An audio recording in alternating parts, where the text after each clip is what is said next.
Assalamualaikum semuanya, ketemu lagi bersama saya Fauzi. Apa kabar kalian semua? Baik-baik aja kan? Oke lah ya, kali ini kita akan melanjutkan spoiler film Donghua terbaru yang berjudul Fearless Battle Spirit. Namun sebelum mulai, kita ulas spoiler episode 16, 17, dan 18 sebelumnya terlebih dahulu.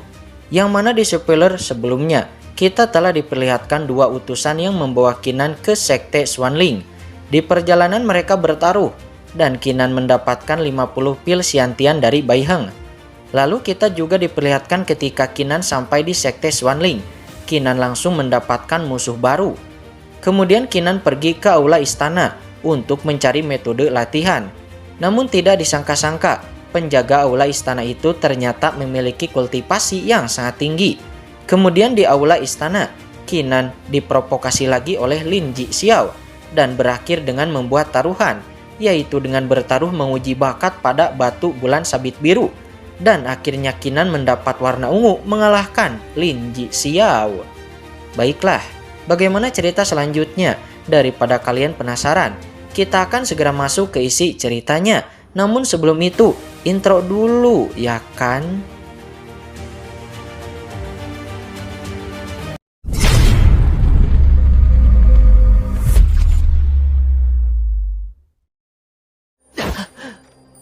Lin Jixiao terjatuh ke lantai. Dia masih tidak percaya bahwa dia telah kalah.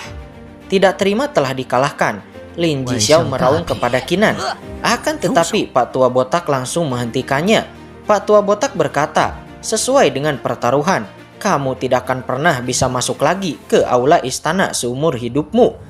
Hal ini pun membuat Lin Jixiao semakin menaruh dendam yang amat sangat besar di hatinya kepada Kinan. Dia bergumam, "Awas saja nanti di alam Piantin."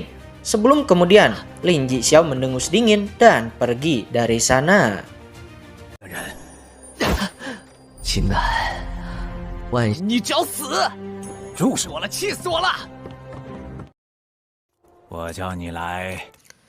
Kemudian Pak Tua Botak membawa Kinan ke tempatnya. Lalu Pak Tua Botak memberikan Kinan sebuah token.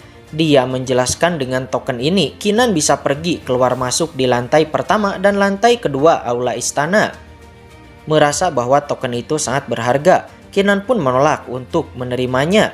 Namun Pak Tua Botak langsung menjelaskan bahwa diriku sangat mengagumi murid berbakat, dan bahkan jika kamu mampu memicu batu bulan sabit samudra biru ke level tertinggi, maka aku akan memberimu token untuk bisa memasuki aula istana dan aula harta karun sesuka hatimu. Mendengar bisa memasuki aula istana itu dengan sesuka hati tanpa hambatan, membuat Kinan pun merasa tertarik dan ingin mencobanya.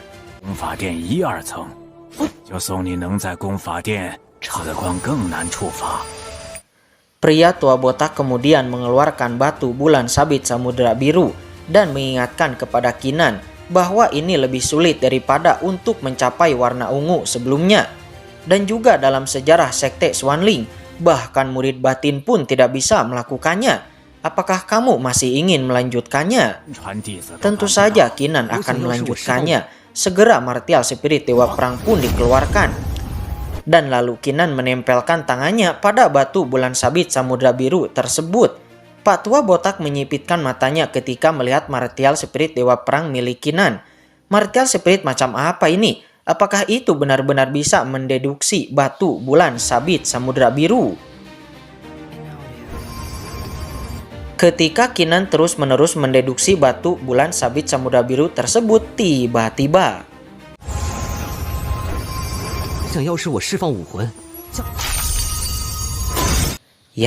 tiba-tiba batu bulan sabit samudra biru retak sebelum kemudian pecah dan hancur. Membuat Pak Tua Botak itu terkejut, bahkan Kinan sendiri pun terkejut. Kinan yang takut dimarahi karena telah merusak batu bulan sabit samudra biru pun ingin beranjak pergi. Akan tetapi Pak Tua Botak yang telah sadar dari keterkejutannya dan juga telah kembali menenangkan diri pun mengatakan bahwa dia tidak akan memarahi Kinan karena telah merusak batu bulan sabit samudra birunya, dan perjanjian sebelumnya juga akan dipenuhi. Yang mana kemudian Pak Tua Botak pun memberikan sebuah token kepada Kinan, yang mana dengan token ini Kinan dapat masuk ke aula istana dan bahkan dapat masuk ke aula harta karun dengan bebas semaunya. Kinan memberi hormat kepada Pak Tua Botak seraya berterima kasih dan mengatakan bahwa aku tidak akan melupakan kebaikan Pak Tua Botak. Sebelum akhirnya Kinan pergi dari sana. Setelah Kinan pergi, Pak Tua Botak bergumam kepada dirinya sendiri, apakah anak ini benar-benar seorang jenius berbakat tiada tara, bahkan bisa menghancurkan batu sabit laut biru. Lalu Pak Tua Botak melihat ke langit yang jauh seraya berkata, "Kakak, aku telah menemukan orang yang selama ini kamu cari-cari. Kakak, kapan kamu akan kembali?"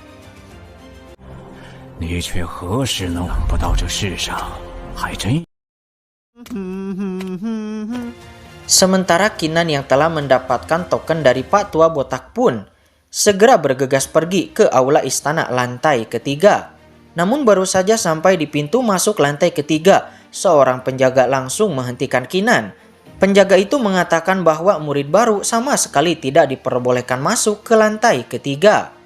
Akan tetapi, ketika Kinan memperlihatkan token yang diberikan Pak Tua Botak sebelumnya, langsung membuat penjaga itu terkejut. Dia menyadari bahwa token itu adalah token para penatua. Akhirnya penjaga itu pun mempersilahkan Kinan untuk masuk. Namun penjaga itu bergumam di dalam hatinya, siapakah anak muda ini?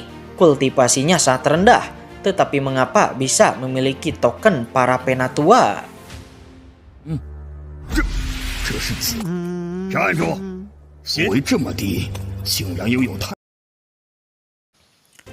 Setelah Kinan masuk ke lantai ketiga, dia dengan cepat mencari harta karun yang dia butuhkan. Namun tiba-tiba seorang pria muda menghampiri Kinan. Melihat pria muda itu, Kinan langsung terkejut karena pria muda ini memiliki basis kultivasi yang cukup tinggi, bahkan hampir satu tingkat lebih tinggi daripada kultivasi Nona Xiao King Sui. Sementara pria muda itu bertanya-tanya bagaimana seorang murid baru bisa masuk ke lantai 3. Akan tetapi, ketika melihat token yang tergantung di baju Kinan, pria muda tersebut pun langsung terkejut dan memberi hormat kepada Kinan seraya memperkenalkan dirinya yang mana dirinya bernama, kita panggil saja Senior Yang. Kinan juga langsung memperkenalkan dirinya. Senior Yang langsung memperingatkan Kinan bahwa token para penatua tidak boleh digantung pada baju sesuka hati. Kinan pun segera memasukkan token itu ke dalam sakunya seraya berterima kasih kepada Senior Yang karena telah mengingatkannya.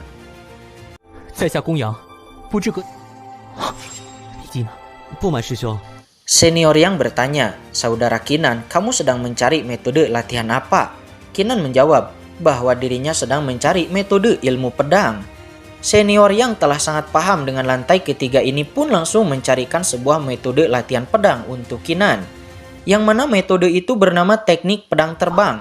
Tapi Senior Yang mengingatkan bahwa sangat sulit untuk bisa mempraktikkan teknik pedang terbang ini.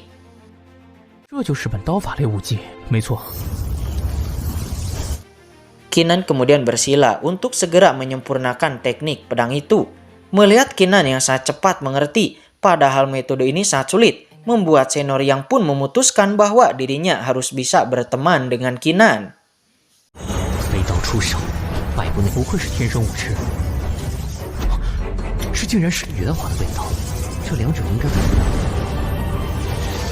Singkat cerita, 4 jam kemudian Kinan pun berhasil menguasai teknik pedang tersebut.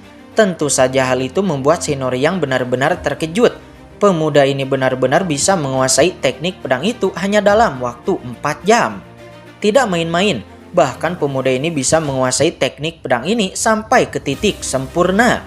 Senior Yang benar-benar dibuat terpana. Orang di depannya ini benar-benar jenius di atas jenius.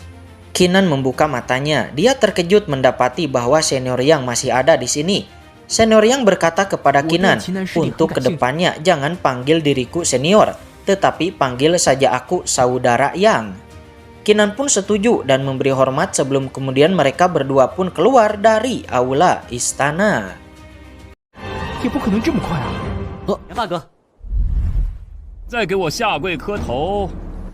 Begitu Kinan keluar dari aula istana, dirinya sudah ditunggu oleh Jasmine dan Lin Ji Xiao.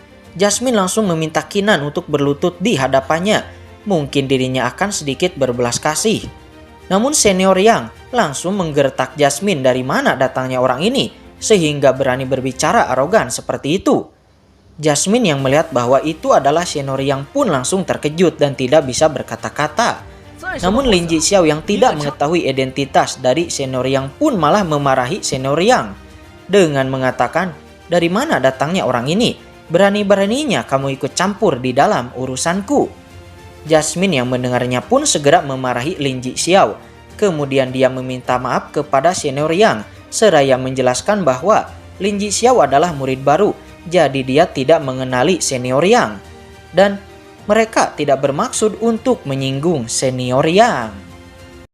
手下留情的，不过望师兄多多海涵。也敢插手我们的事，对我秦南师弟的态度。 Senior Yang memperingatkan Jasmine bahwa Kinan adalah temannya, jadi kamu jangan mencari masalah dengan Kinan. Jasmine mengerti dan lalu membawa Lin Jixiao untuk pergi. Setelah berada di kejauhan, Jasmine berkata kepada dirinya sendiri, apa sebenarnya identitas Kinan ini? Sebelumnya Nona Xiao Qingshui melindunginya, dan bahkan sekarang Senior Yang juga melindunginya. 我们这就走。秦南明都是朋友，不必客气。 Kinan memberi hormat kepada Senior Yang dan berterima kasih atas bantuannya. Tiba-tiba Nona Xiao Qingshui datang ke sana untuk menjemput Kinan. Namun melihat Senior Yang di sana, Nona Xiao Qingshui pun langsung menyapa Senior Yang. Akan tetapi, Senior Yang malah terkejut karena Kinan ini bahkan bisa berteman dengan Nona Xiao Qingshui. Sebelum kemudian, Senior Yang pun pamit pergi karena ada sesuatu yang masih harus dirinya lakukan.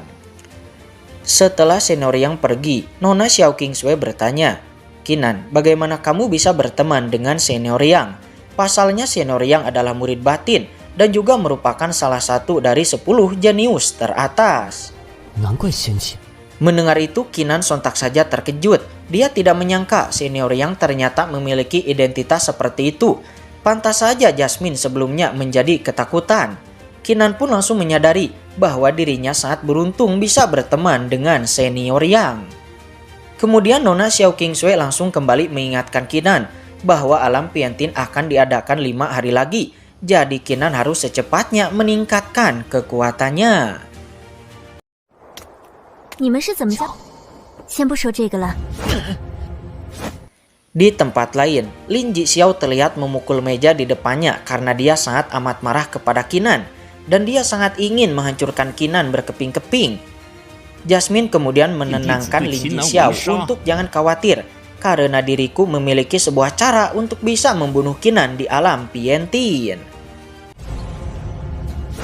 怎么会帮我们？我们可以联合所有新晋。上次从白恒那儿赢了50。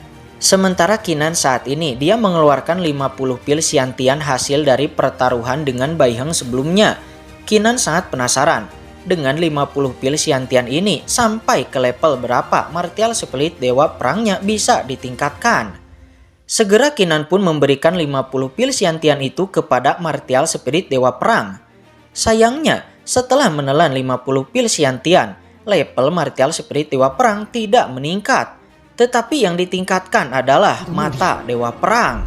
Yang mana sekarang jangkauan penglihatan Kinan menjadi semakin luas dan bisa memata-matai semua pergerakan di sekitarnya dan bahkan bisa memindai puluhan orang secara sekaligus.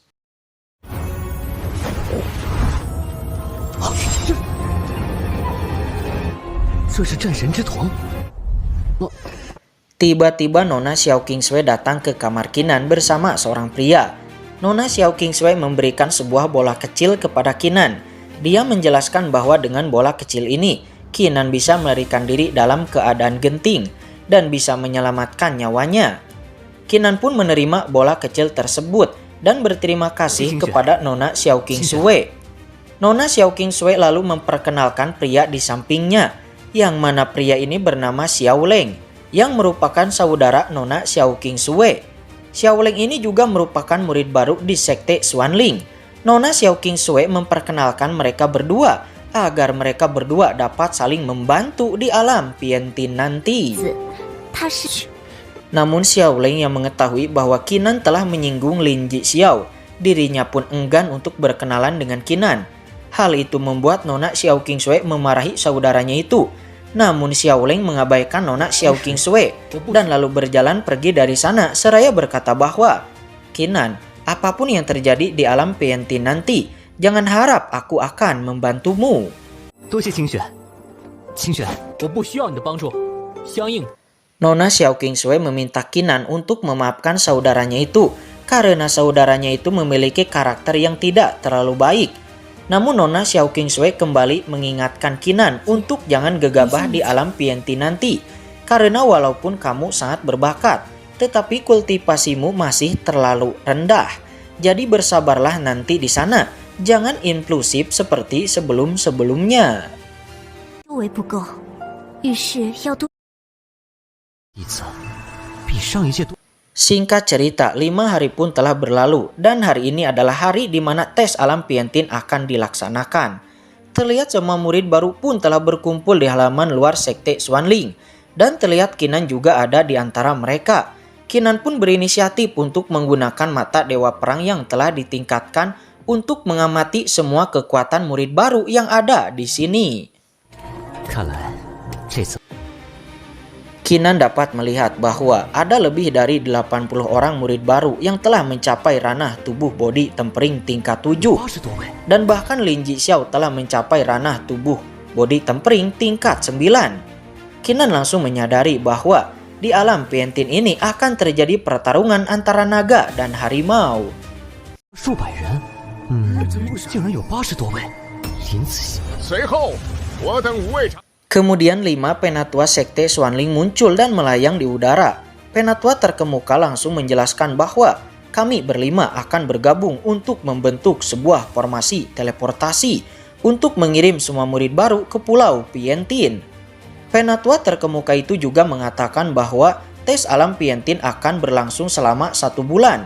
Dan setelah 1 bulan, Anda semua akan diteleportasi kembali ke sini. Kemudian penatua terkemuka itu kembali menjelaskan aturan di tes Pulau Piantin ini, yang mana di Pulau Piantin akan ada 30 token King Long. Semua murid baru harus berjuang satu sama lain untuk mendapatkan token tersebut. Dan murid yang mendapatkan token paling banyak akan menjadi juaranya. Dan juga sudah ada 3 hadiah besar untuk yang berhasil menjadi juara 3 teratas. 你们过去，1个月后转金丹。第3。 Mendengar ada 3 hadiah besar untuk 3 orang peringkat teratas, membuat semua murid yang ada di sana bersemangat. Qinan juga terlihat sangat bersemangat. Dia menegaskan bahwa apapun yang terjadi, aku harus menjadi salah satu juara 3 teratas. 条件必定 Tiba-tiba Lin Jixiao berkata kepada semua murid yang ada di sana bahwa siapapun nanti di alam Piantin yang bisa membunuh Qinan akan diberi hadiah besar olehnya. Hal itu membuat banyak murid di sana nampak berambisi untuk membunuh Qinan. Namun penatua terkemuka menjadi marah karena Lin Jixiao ini bertindak sesuka hatinya. Akan tetapi Lin Jixiao langsung beralasan bahwa sebelumnya dirinya telah dijebak oleh Qinan sehingga dirinya seumur hidup tidak akan bisa lagi memasuki aula istana. Hal itu membuat para murid marah dan bahkan penatua terkemuka itu juga marah kepada Qinan. Berani-beraninya kamu menjebak Lin Jixiao. 做到。 竟然敢陷害宗门的天子！ 大胆起！ Namun Qinan tiba-tiba tertawa terbahak-bahak membuat Lin Jixiao mencibir. Qinan, kenapa kamu tertawa terbahak-bahak? Apakah kamu sudah menjadi gila? Namun Qinan malas sekali menjelaskan dan langsung saja mengeluarkan auranya yang seketika mengejutkan semua orang. Kultivasi anak ini sangat rendah, tetapi mengapa memiliki aura yang begitu mendominasi?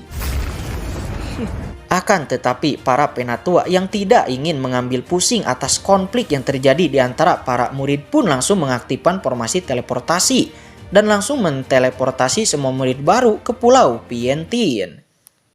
杀我！随时奉陪。 竟敢陷害林子霄！ Setelah semua murid diteleportasi, penatua terkemuka itu terlihat masih sedikit marah kepada Qinan. Namun kemudian seorang penatua di sampingnya langsung mengatakan, "Kamu jangan marah kepada orang yang sebentar lagi akan mati." Oke guys, spoilernya udah bersambung. Gimana, seru gak tuh? Lanjut gak nih?